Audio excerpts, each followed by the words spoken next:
After finishing a long day of work and coming home thirsty and craving of a soft drink, most people choose this.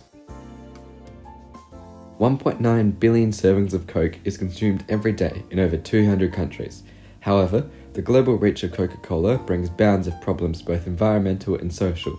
This video will dive into the environmental and social impacts created by the Coca-Cola company and explore what is being done, if at all, to actively fix these issues. Through this, it will be seen that behind Coca-Cola's shiny red facade is a mess of environmental and social exploitation. Environmentally, the Coca-Cola company is a dumpster fire. Nearly all of their manufacturing, transportation, and post-consumption practices have negative environmental implications. First of all, Coca-Cola's sourcing of raw materials damages environments and habitats. The worst raw material sourced is crude oil for plastic bottles.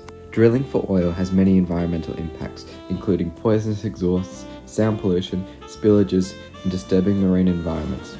And of course, the product it creates, plastic bottles, is terrible for the environment. Plastic bottles can be recycled, yet the Coca-Cola company has a terrible record of recycling.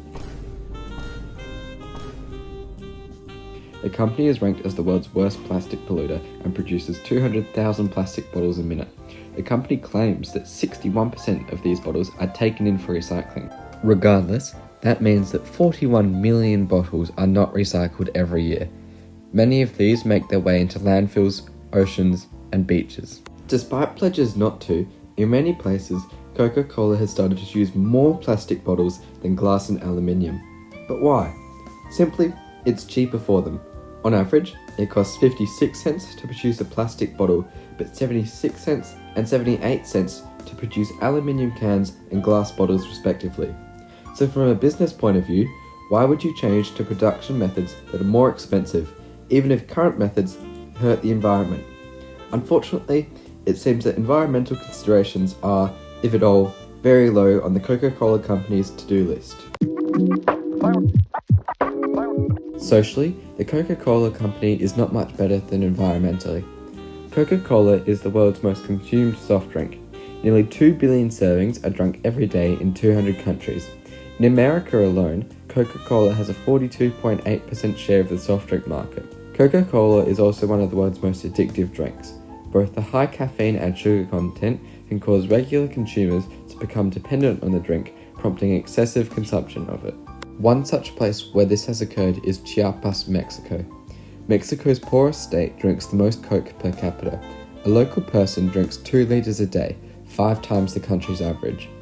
Coca-Cola's high sugar content, coupled with overconsumption, leads to prevalent diabetes in the region, where the disease is the number 2 killer. Coca-Cola addiction can also cause obesity, tooth decay, and high blood pressure. Coca-Cola's production has also violated labor rules. In Haiti, Coke's bottling partner was reported to systematically deny workers their right to form unions and be represented by one. The same bottler has also been accused of underpaying workers and negligence. Similar cases have been occurred in Ireland, Indonesia, and Colombia. In 2020, workers at Coca-Cola's bottling plant in Toledo, Ohio, striked, citing underpayment, low wages, dangerous working conditions, and less than adequate healthcare payment provided by the company. In Chinese factories, workers have been allegedly made to work for 12 hours a day for an entire month without any days off, which is another labor law violation. The Coca-Cola company has pledged practices to reduce its plastic waste. Its 2021 environmental policy is vague and non-specific, pledging a reduction of carbon emissions in accordance with the Paris Accords and net zero carbon emissions by 2050, yet without specifying how. It is one thing to make a target, but another thing entirely to reach it.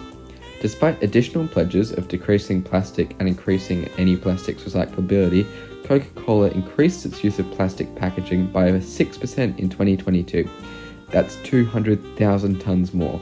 In Samoa, soft drink glass bottle recycling was prevalent until Coca-Cola replaced all packaging on the island with imported plastic bottles. Previously, glass bottles were handed in and reused, but Samoa has no recycling facilities to handle plastic bottles and hence could not handle the plastic pollution.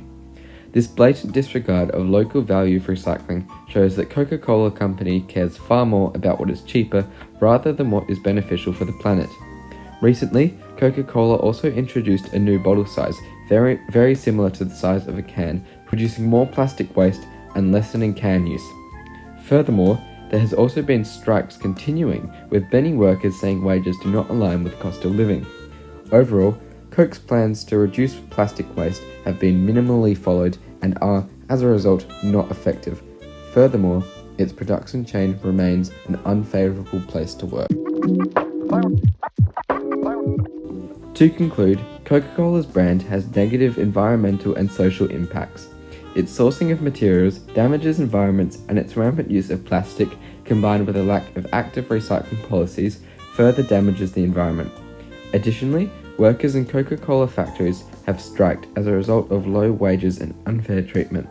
Coca-Cola's products also fuel addiction and health problems. From an environmental and social standpoint, one should avoid purchasing from the Coca-Cola Company.